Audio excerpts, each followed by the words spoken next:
Okay, let's have a go at this question. So this question is a worded question. The best thing to do is visualize it, draw it. A balloon is hovering at an altitude of 210 meters. So let's draw the balloon. Okay, not the greatest balloon, but you can imagine. Okay, it's hovering at an altitude of 210. So we're saying that there is 210 meters. Great. The angle of elevation of the rope anchoring the balloon to the ground. So the angle of the rope anchoring the balloon to the ground is 60 degrees. So, what does it mean? We talked about elevation. Elevation, what do you imagine? Looking up. So we're looking up, we're creating this angle of 60 degrees. Great. Find the length of the rope.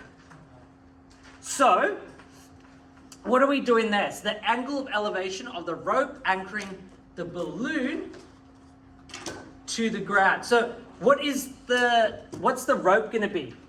Where's the rope? Is this the rope or is this the rope? Is number 1 or is it number 2 that's the rope? Number one. So firstly, we've got to identify where the rope is.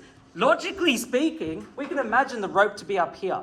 Logically thinking about it. But when we read it carefully, that's the rope. And it also says that rope is anchored to the balloon and makes this angle. That's the angle it's making to the ground. Where's the ground? The ground is here. Now, we've got a triangle. Let's put this in a triangle. We already have a triangle, but let's make another triangle to bring it back to what we know, trigonometry. Okay, 60 degrees. It says find the length of the rope. We don't know what this is. And what did you call it there, Andrew? What do you call the length of the rope? Sorry? Hypotenuse or a letter X. Okay?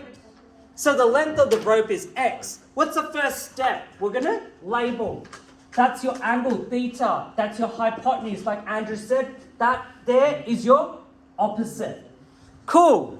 Now that we've labeled it, we're going to write down what we know. Opposite is equal to 210. Hypotenuse is equal to X. Theta is equal to 60 degrees. We've done that first step. Trig ratio. What's the ratio? O and H is, Jag, what's that? Sin, correct. Sine theta equals O over H. Third step, the next step there is going to be substitute your known. What do we know? We know these values. Sine 60 degrees is equal to O over H. What's your O? 210 over X. This can be very confusing. How do you solve for your X, Jag? What do you need to do? The X is at the bottom.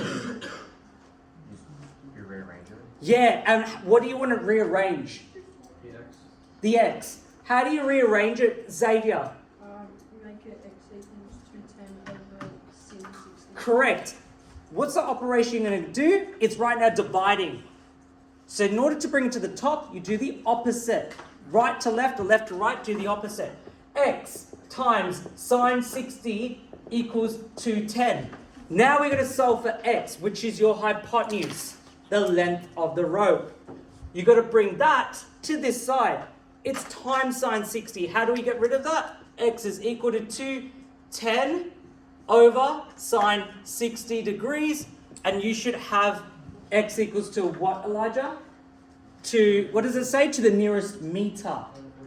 242. X equals to 242 meters.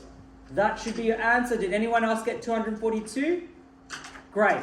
If you said 242.33, that's technically not to your nearest meter. That's a worded question. That's 4C.